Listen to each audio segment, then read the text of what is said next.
bottom down here, the fourth from the bottom, there's configure chart. Click on that. And then from there, you would go to whatever symbol it is that you have in your chart, right? So it says main chart up here. And then right below that is always the symbol. You want to click on that symbol. This is where you'll have like the candle customization. And then if you go to the advanced tab, there's actually a setting. Now, if I move this out the way so we can look at the bars here, there's a setting that says draw in 3D mode, and you would make sure that that is selected. So it's a little bit of a subtle difference, right? I keep turning it on and off. If you look at the chart on the right, it's not super, noticeable if you're just not really paying much attention to it. But it does, if you just stare at it, it is pretty noticeable where it kind of makes them pop out a little bit more, makes it a little bit easier to look at the chart. Make it seem less faded, I guess. Um, but yeah, so you can turn this draw in 3D mode on, and then you can hit apply, and you'll now be able to see they're a little bit more 3D looking rather than being, flat, like a flat color. Um, but yeah, that's what the setting you'd want to use in terms of making it look a little bit more 3D there.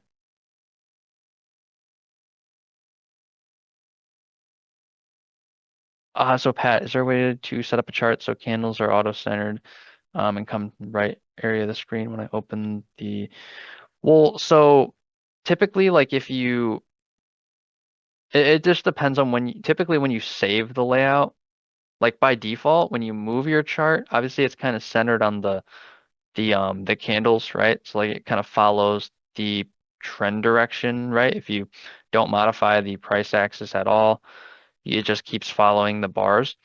Um, but if you're referring to like when you come back to it, like let's say, when you come back to your platform, it looks like this, but maybe you want it to kind of be, at a different point when you come back to it. Typically, when you save it, so like if I save it right here, while it looks like this, my whole platform, looks like this here. If I then refresh my page, you'll see it defaults back to like it being at the very far right when you go to reload the page. So it was a little bit different. I kind of had it in this kind of configuration where it's in the middle. But when you refresh, it tries to center it, depending on your zoom level, it tries to center it on the right side. So kind of like wherever the current bar is, it's right at the end for what you're seeing.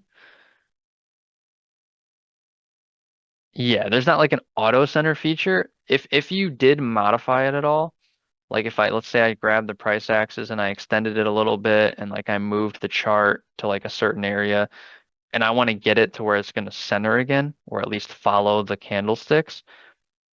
Once you've, modified it where you can move it around, let's say you're over here in the past, you can actually double click on the price axis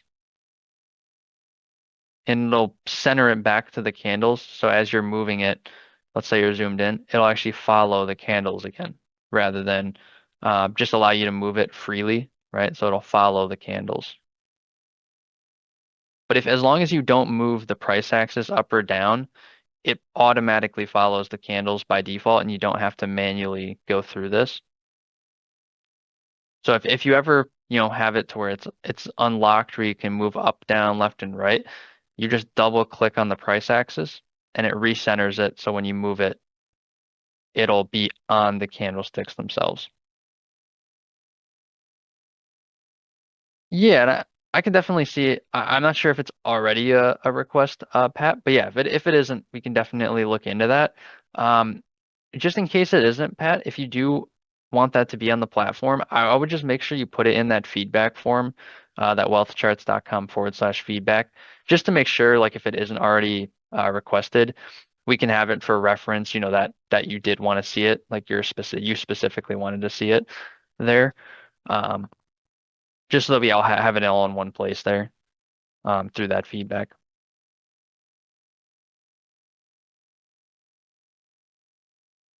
And yeah, guys, so and I do have about 9 minutes of me left in the room here for today. But again, we will have the room open up until 12 p.m. Central Time. So if you guys have questions, in the meantime here, we can definitely help you guys out, whether it's, within the next 9 minutes while I'm here, or I think Riley is going to be coming into the room here in less than 10 minutes. And then I think our team member Nick is also going to be in here at some point in the day. I think Nick might even bring you guys into the close, so that early close, 12 p.m. But yeah, I still have about 8 minutes or so at this point. So if you guys have further questions, definitely let me know, and I'll be happy to help you guys out.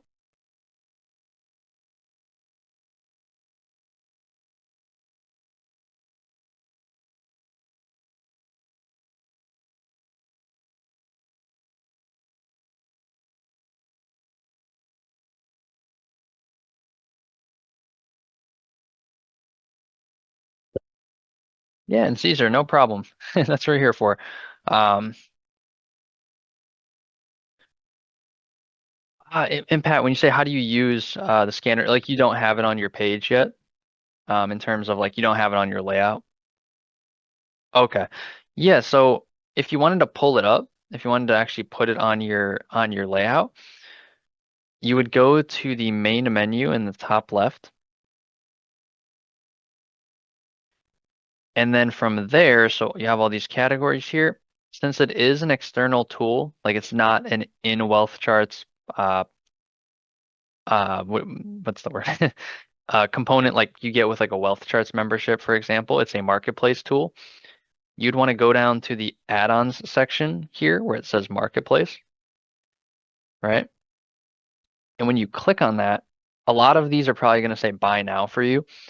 But if you have Dr. Keith's tools in this fourth column or fourth row, second column here, it says Dr. Keith Wade Heikinashi scanner, Pat. And you should see this one where it should look like mine, where it doesn't have buy now next to it or under it. You should be able to click on that. And then from there, like any other component, you can place it by clicking again after moving your cursor. And you should see something similar to this.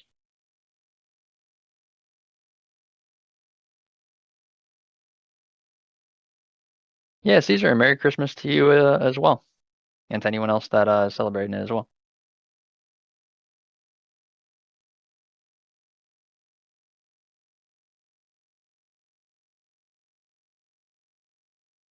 Yeah, and Kirk. So yeah, so with the power scanner, so the power scanner is what you're looking for in terms of the champion trend pack, right? So you're looking at the blue dot on the champion cross for the daily and the weekly. Yeah. So that's what the power scanner's for. So I'm on the NASDAQ, right? Let's say you said the daily and the weekly. So let's say I change the 1 minute just to a daily for now. So I click on the time frame box, I click on daily. So now all the things I'm looking for is specifically the daily here.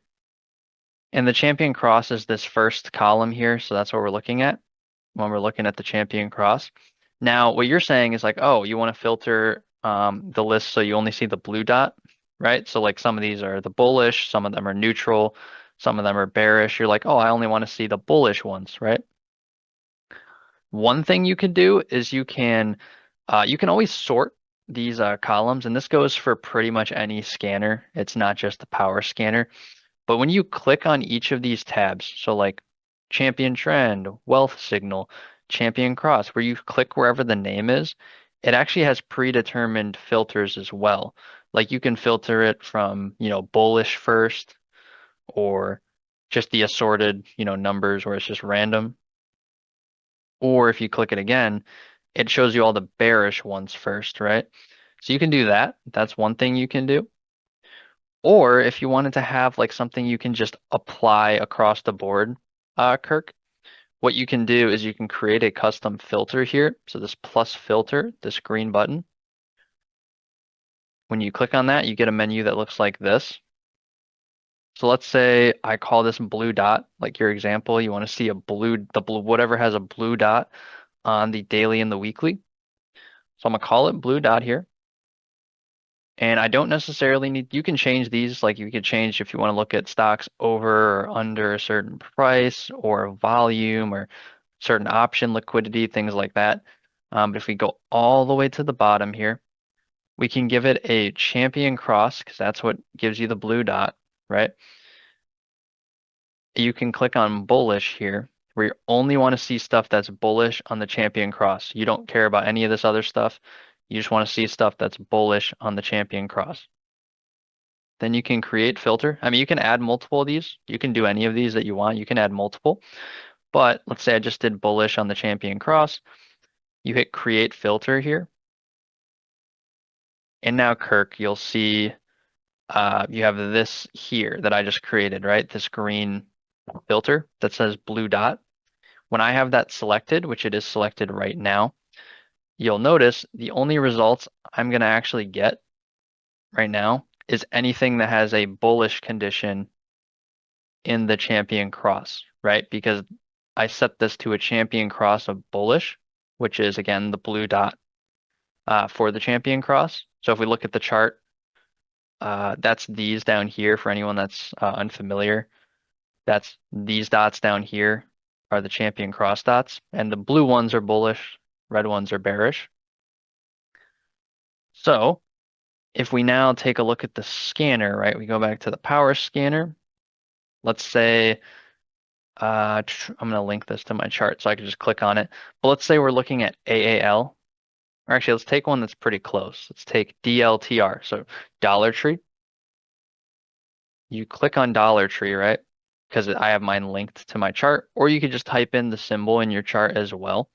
But you see it says a bullish of 3. If I go to my chart, you'll notice, well, that is correct. Our last signal was a bullish.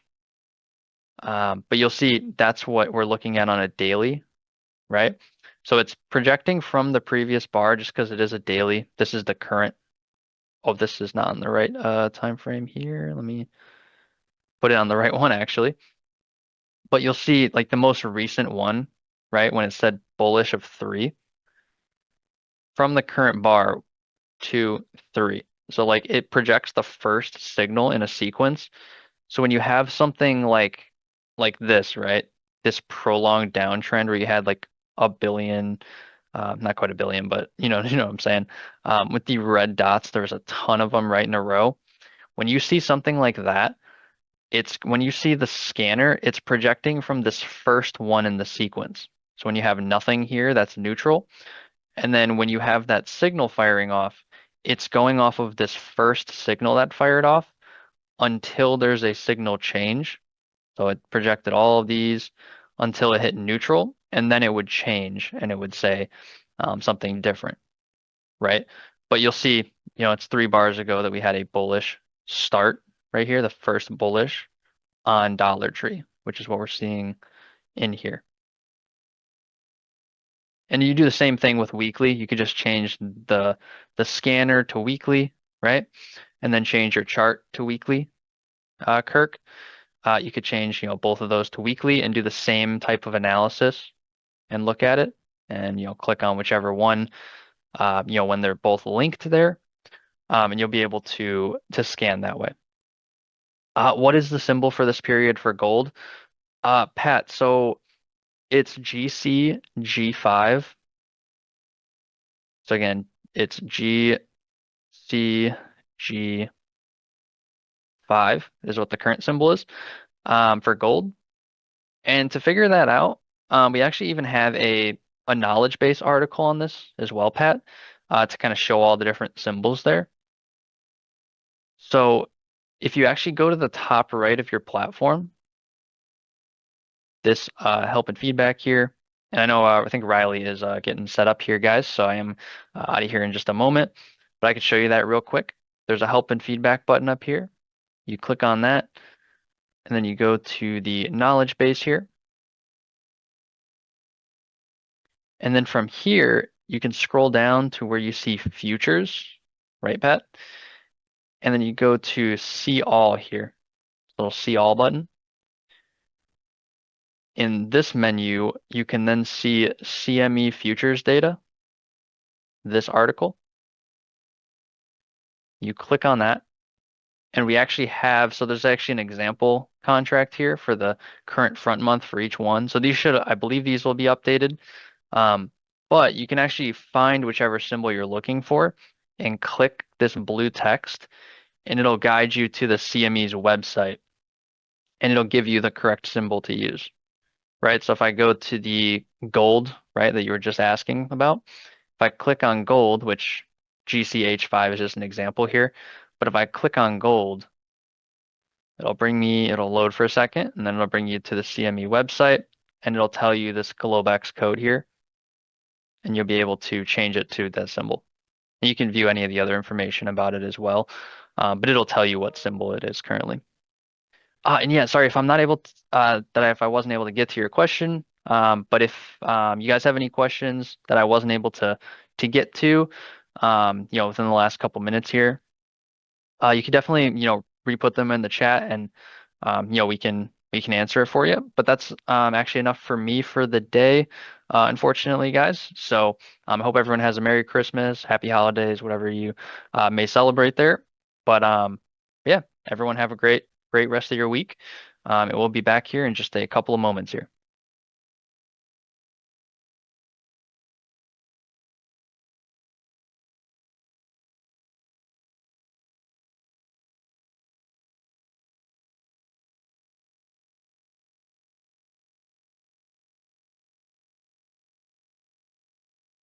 Okay, good morning, everybody. Thank you, Johnny.